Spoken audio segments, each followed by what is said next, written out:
기도하시겠습니다. 하나님 아버지 감사합니다. 너무나도 귀한 우리 성도님들 다시금 예배의 자리, 말씀의 자리로 나올 수 있도록 인도하여 주시고 하나님 바라볼 수 있도록 허락하여 주시니 참으로 감사드립니다. 하나님 이 시간 말씀이 선포될 때 성령 하나님께서 함께하여 주셔서 우리 모든 성도님들의 마음 가운데 하나님의 음성이 들리는 귀한 시간 되게 하여 주시고 하나님 이 말씀을 통하여 주의 뜻을 깨닫고 말씀을 통하여 주님 손고 붙잡고 걸어가게 되는 우리 모두가 될 수 있도록 인도하여 주옵소서. 말씀 전하는 저에게 함께해 주셔서 하나님의 뜻만을 전할 수 있도록 도와주시고 하나님이 선포된 말씀 가운데 꼭 필요한 말씀만 우리 심령 가운데 새겨줄 수 있도록 인도하여 주옵소서. 예수님의 이름으로 기도합니다. 아멘. 오늘 말씀은 한 율법교사의 질문에서부터 시작됩니다. 선생님, 내가 무엇을 하여야 영생을 얻을 수 있겠습니까? 말씀은 이 질문을 하는 율법교사가 예수님을 시험하기 위해 이 질문을 했다고 전하고 있습니다. 예수님께서 기적을 베푸시고 사람들을 고치시고 여러 가지 놀라운 말씀들을 하시는데 정말 예수님이 하나님께서 보내신 분이신가? 아니면 그저 사람들을 선동하는 사람인가? 내가 저 사람을 정말 믿을 만한 사람인가를 알아보기 위해서 예수님께 질문을 건넨 것입니다. 우리가 사람을 대할 때 우리의 마음 가운데 있는 생각이 있습니다. 내가 이 사람 믿을 만한 사람인가? 내가 이 사람 따를 만한 생각인가? 이 사람은 좋은 사람인가 하는 그런 생각들을 하게 됩니다. 그런 마음으로 예수님께 질문을 건넨 것입니다. 이러한 율법교사의 질문에 우리 예수님은 어떻게 보면 원론적인 대답을 하였습니다. 성경 말씀에 무엇이라 기록되어 있느냐? 그리고 너는 그것을 어떻게 해석하느냐? 너 지금까지 어떻게 알아왔느냐? 네가 아는 것 한번 먼저 이야기해봐라 말씀하신 것입니다. 이 율법교사는 성경을 아주 잘 알고 있는 사람이었습니다. 우리가 구약성경 말씀을 나눌 때도 함께 배웠었는데요. 이 구약성경 말씀에서 가장 핵심적인 두 구절을 뽑아서 성경을 요약하였습니다. 신명기 6장 5절과 레위기 19장 18절 말씀이었습니다. 율법교사는 대답합니다. 내 마음을 다하며 목숨을 다하며 힘을 다하며 뜻을 다하여 주 너의 하나님을 사랑하고 또한 내 이웃을 내 자신같이 사랑하라 하였나이다. 우리가 예전에 십계명 말씀을 함께 나눈 적이 있잖아요. 이 십계명 말씀을 간단히 요약하면 하나님을 사랑하고 이웃을 사랑하라 라고 함께 말씀을 나누었습니다.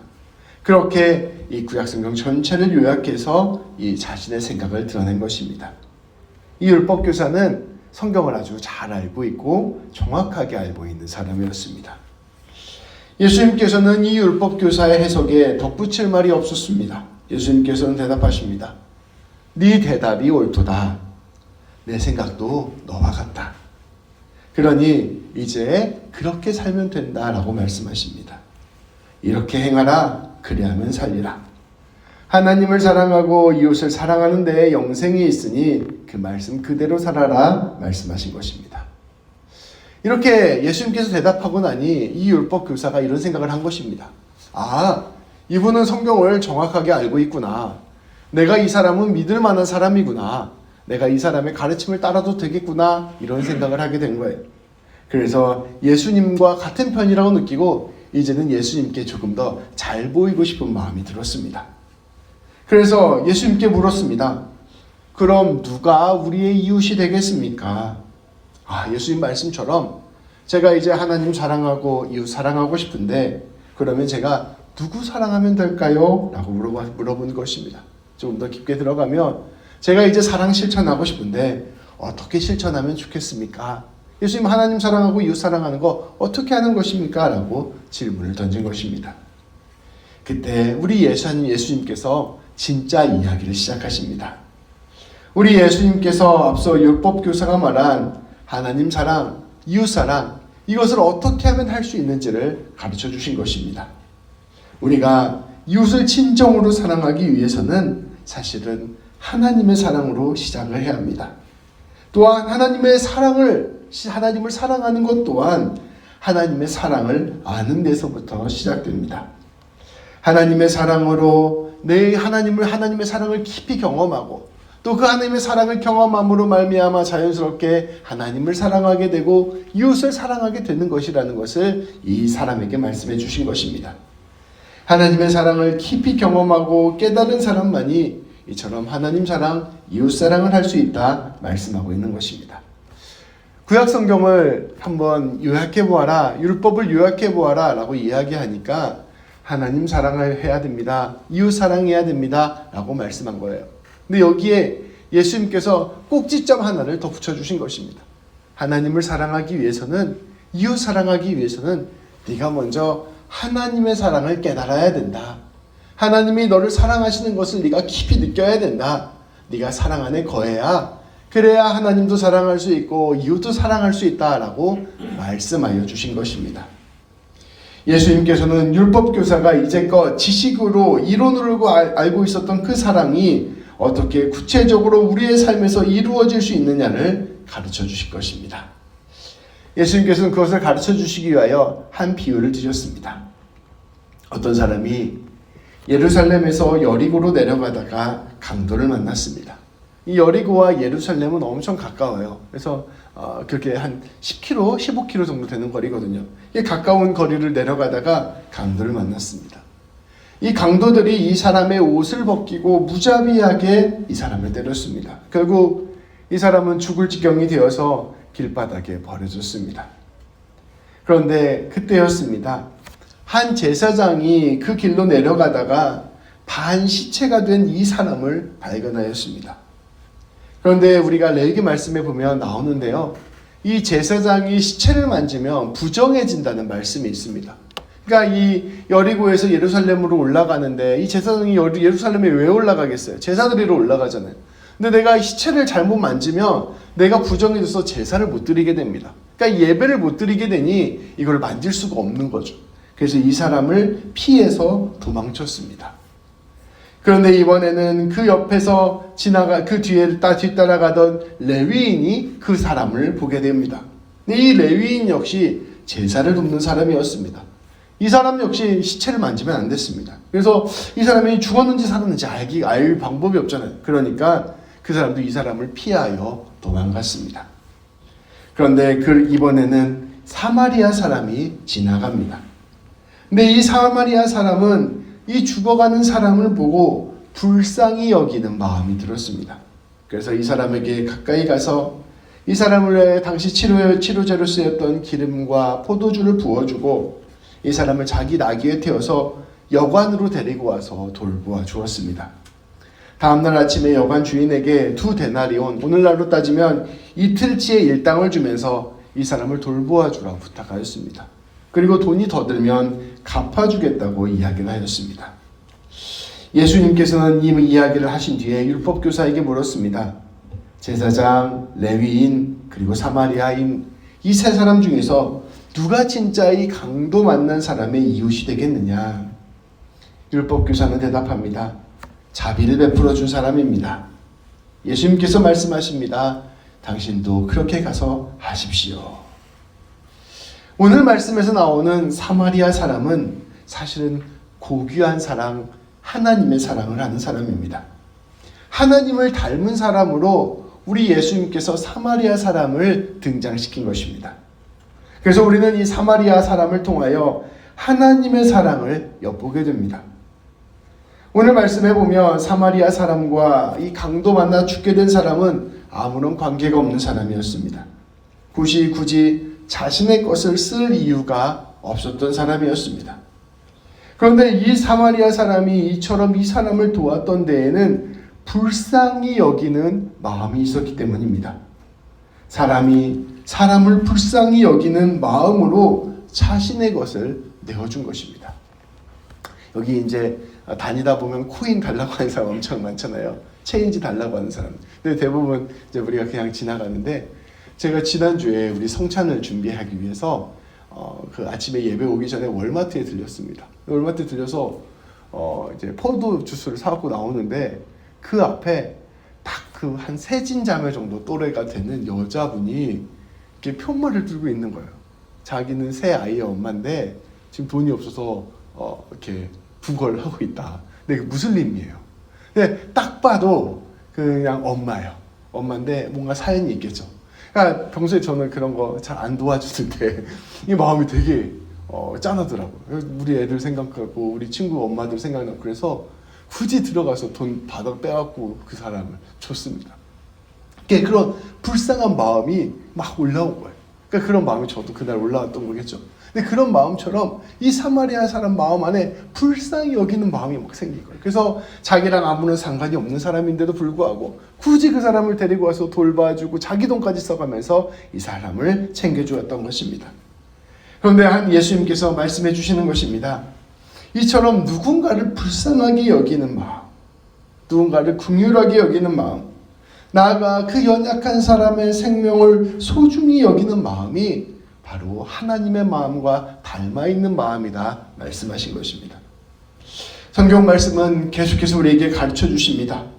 하나님이 우리를 그렇게 불쌍히 여기십니다. 하나님이 우리를 사랑하시되 조건 없이 사랑하십니다. 우리가 이 강도를 만나 쓰러져서 길거리에 죽어가는 사람과 같은 사람들이에요. 우리가 어찌할 바를 하지 못해서 우리가 아무도 도와줄 사람 없어서 길거리에 피 흘리며 죽어가고 있는데 우리 하나님께서 우리를 찾아와 주셔서 우리를 그렇게 도우시기로 작정하신 것입니다. 하나님께서 우리를 불쌍히 여기시고 긍휼히 여기셔서 우리를 건지시고자 애쓰신 것이죠. 우리가 아직 죄인이었을 때, 우리가 하나님을 거역하고 배반하고 외면하던 그때에 우리 하나님께서 우리를 불쌍히 여기시고 긍휼히 여겨주셔서 우리를 사랑해 주신 것입니다. 그리고 이와 같은 사랑으로 우리를 위하여 당신의 독생자이신 예수 그리스도를 내어주신 것입니다. 사마리아 사람은 오늘 보면 자신의 시간과 돈을 조금 내어주었을 뿐입니다. 근데 그 사마리아 사람을 보면서 이 사람의 사랑이 참 고귀하다라는 것을 우리가 느끼게 돼요. 근데 이 사마리아 사람 너머에 하나님의 사랑을 우리는 볼 수가 있습니다. 하나님은 죽어가는 우리를 위하여 당신의 아들을 내어주신 것입니다. 하나님의 그 사랑이 얼마나 큰지, 얼마나 헤아릴 수 없는지 우리는 감히 상상할 수도 없습니다. 하나님의 그 지극한 사랑이 내 마음에 깨달아지면 놀랍게도 우리는 하나님 앞에서 얼마나 자격 없는 사람인지 죄인인지를 절절히 깨닫게 됩니다. 그래서 이제는 하나님, 내가 내 욕망과 내 자랑과 나 자신을 드러내는 삶을 사는 것이 아니라 하나님의 사랑에 반응하며 살겠습니다 고백하며 살아가게 되는 것이죠. 그 사랑에 내 마음을 돌리는 것, 그것이 바로 회개입니다. 우리가 하나님을 사랑하고 이웃을 사랑하는 것은 이러한 지극한 하나님의 사랑에 대한 반응일 때 가능합니다. 내가 하나님을 사랑해야지, 이웃을 사랑해야지 해서 되는 게 아니고요. 하나님이 나를 지극히 사랑해 주신다라는 것을 깨달을 때 우리가 사랑할 수 있는 존재가 되는 것이죠. 하나님의 사랑을 깊이 깨달은 사람만이, 그리고 그 사랑에 진실로 반응하여 자신의 모든 삶을 되돌린 사람만이 사마리아 사람처럼 자신의 것을 기꺼이 내어주는 사랑을 할 수가 있습니다. 내가 강도 만난 사람이었구나. 이러한 나를 하나님께서 지극한 사랑으로 사랑하여 주셨구나. 이것을 깨닫는 것, 이것이 바로 신앙의 핵심이요 율법의 핵심이라는 것을 우리 주님은 가르쳐 주신 것입니다. 그리고 그것이 바로 성령 충만이요 은혜 충만의 참 의미입니다. 우리가 이렇게 하나님의 지극한 사랑을 깨닫게 되면 우리 안에 일어나는 놀라운 역사가 하나 있습니다. 그것은 나와 다른 사람의 구분하는 경계가 없어지게 되는 것입니다. 우리가 하나님의 그 지극한 사랑, 무한한 사랑을 알지 못했을 때에는 우리는 본능적으로 사람을 구분짓는 본능 습성이 있습니다. 딱 사람을 보는 거예요. 저 사람은 사랑받을 만한 자격이 있는 사람, 저 사람은 사랑받을 만한 자격이 없는 사람, 이렇게 구분합니다. 저 사람은 하나님의 사람, 저 사람은 하나님을 떠난 사람, 이렇게 구분합니다. 저 사람은 하나님 보시기에 합당한 사람, 저 사람은 하나님도 심판하실 것 같은 사람, 이렇게 구분하는 것이죠. 그래서 우리 안에 끊임없는 구분과 서열로 사람을 구분하고 그 사람을 정죄하는 것입니다.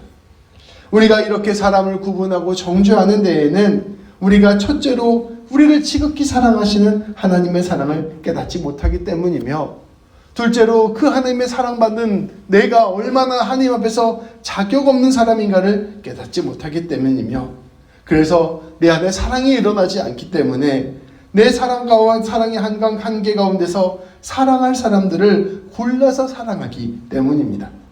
끊임없이 사람을 구분하고 정죄하고 판단하고 선을 긋는 그러한 조건적인 사랑에 빠지게 되는 것이죠.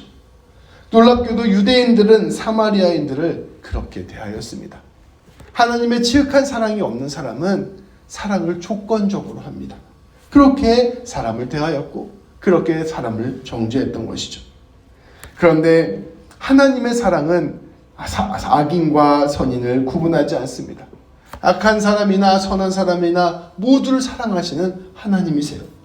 그리고 하나님의 사랑을 진실로 깨달은 사람은 악인과 선인을 구분하지 않는 그 하나님께서 나를 사랑해 주셨다는 것의 의미가 내가 악인임에도 불구하고 사랑해 주셨다라는 것을 깨닫게 됩니다. 하나님이 악인과 선인을 구분하지 않고 사랑해 주십니다 라고 말할 때 우리 안에서 불편함이 일어나요. 왜 악한 사람까지 사랑해 주지? 그런데 성경은 우리에게 집요하게 이야기하고 있습니다. 네가 과연 선인일까? 악인과 선인을 구분하지 않고 사랑하는 그 사랑 때문에 악인인 우리가 구원을 받게 된 것입니다. 그것을 깨닫게 되는 것이죠. 그리고 그 은혜가 얼마나 감사한지를 알게 되는 것입니다. 하나님의 깊은 사랑에 반응하여 주님이 나에게 말씀하시는 그 사랑의 길로 걸어가게 되는 것이요, 바로 그러한 사랑의 삶을 사는 것이 바로 하나님의 사랑에 반응하는 길, 예배를 드리는 길이 되는 것입니다. 오늘 우리 예수님께서는 비유를 들어주셨습니다. 근데 어떻게 보면 아주 고약한 비유를 드셨습니다. 우리의 생각과 통념을 흔드시는 것이었습니다. 앞서 말씀드렸다시피 이 제사장과 레위인은 그렇게 악한 사람들이 아니었어요. 그렇게 못된 사람들이 아니었습니다. 그들은 예배를 드리러 가야 했기 때문에 조심했던 것뿐이었습니다. 그런데 우리 주님의 비유를 들으면 이 레위인과 제사장이 매우 냉정하고 불의한 사람처럼 느껴집니다. 우리 예수님께서 그렇게 느껴지도록 비유를 만든 거예요. 주님은 하나님의 사랑을 알지 못하는 사람, 하나님에 대한 율법적인 의무만 행하는 사람, 연약하고 부족하고 심지어 죄인인 사람을 불쌍히 여기지 못하는 사람, 그런 사람이 혹시 네가 아니냐라고 이 비유를 통하여 묻는 것입니다. 그리고 그러한 사람의 진짜 문제가 무엇인 줄 아느냐? 하나님의 그 긍휼하심과 불쌍히 여기심과 사랑하심을 깨닫지 못하는 것이다. 그러한 사람은 하나님을 알지 못하는 사람이요, 영생의 길로 가지 못하고 있는 것이다 말씀해 주시는 것입니다. 진짜 예배가 무엇이냐? 진짜 제사가 무엇이냐? 그것은 하나님의 사랑을 깊이 알고 그 사랑에 반응하여 자신의 삶을 내어주는 것이 진짜 예배요, 진짜 제사라는 것을 우리 예수님께서는 선포하여 주신 것입니다. 이것을 깊이 곱씹어 보아야 합니다.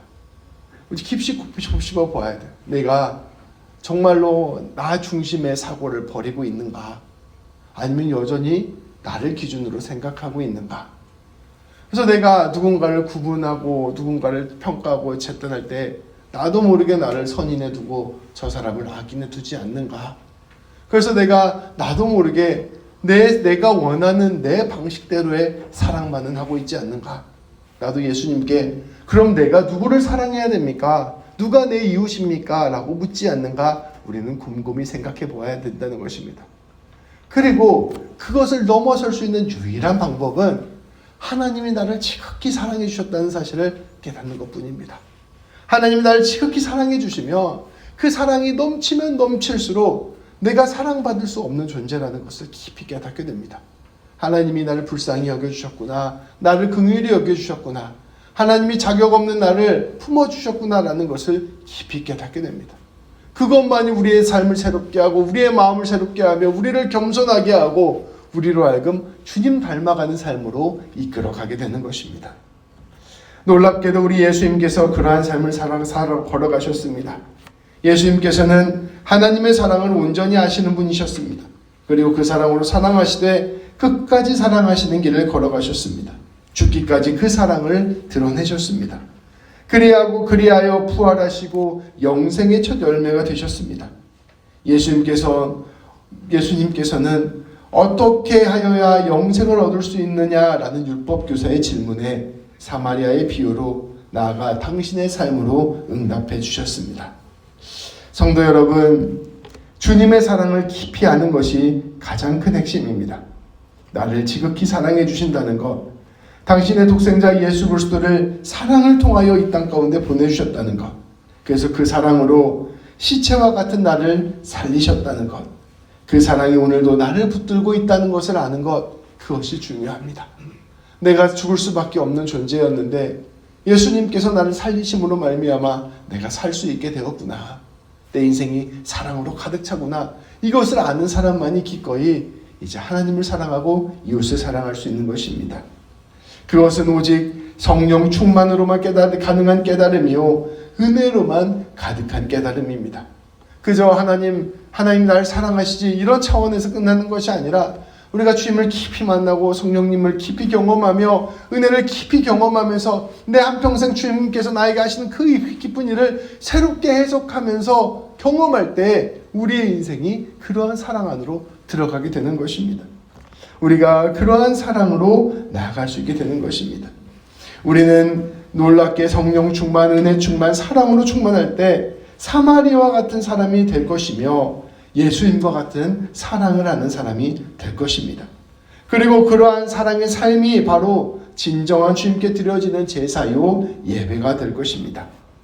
우리 모든 성도님들이 이처럼 진실로 깊은 하나님의 사랑을 깨닫기를 구하며 그 사랑 안에 온전한 삶을 살기를 우리 주님의 이름으로 축복합니다. 기도하시겠습니다. 하나님, 우리의 신앙의 본질은 하나님이 우리를 얼마나 사랑하셨는가를 깊이 아는 데에 있음을 우리가 말씀을 통하여 다시 한번 보았습니다. 우리가 정말로 강도 만난 자와 같이 죽어가는 사람이었구나. 우리가 정말로 어떠한 소망과 희망도 없는 사람이었구나. 그러네, 그럼에도 불구하고 우리를 불쌍히 여겨주시는 하나님께서 우리에게 찾아와 주셔서 우리를 진실로 사랑해 주셨구나. 지금도 내가 주의 사랑으로 가득 차 있구나 라는 것을 깨닫는 것, 그것이 바로 진정한 신앙의 본질이요, 또 하나님을 사랑하고 이웃을 사랑할 수 있는 유일한 길이라는 것을 다시금 알게 하여 주시니 참으로 감사드립니다. 하나님, 우리 귀한 성도님들 성령 충만하게 하시고 하나님 은혜 충만하게 하시고 그 마음을 사로잡아 주시고 그 인생 책임져 주시고 하나님 말씀을 마음 가운데 새겨주시고 마음을 감동케 하여 주셔서 우리 하나님이 우리 귀한 성도님들 한 분 한 분을 지극히 사랑하고 계심을 온전히 깨닫고 경험하고 고백하며 나아가는 귀한 인생 될 수 있도록 인도하여 주옵소서. 하나님이 우리를 사랑하시는 것을 아는 것만큼 중요한 것이 없다는 사실을 우리가 깨닫게 하여 주시고 날마다 주님의 사랑 깨닫는 길에 한 걸음 한 걸음 나아가는 자들 될 수 있도록 인도하여 주옵소서. 그리하여 귀한 성도님들 사랑 안에 온전히 잠기게 하시고 그 사랑이 흘러넘치게 하여 주셔서 우리 성도님들 사마리아인같이 또 예수님같이 가는 곳곳마다 사랑 전하는 삶 살게 하여 주시고 주님의 놀라운 권능으로 생명 살리는 삶 살게 하여 주시고 자기 것 나누어서 주님의 나라 드러내는 귀한 인생 될 수 있도록 하나님께서 붙잡아 주시고 책임져 주옵소서. 우리 주님 예수님의 이름으로 기도합니다. 아멘.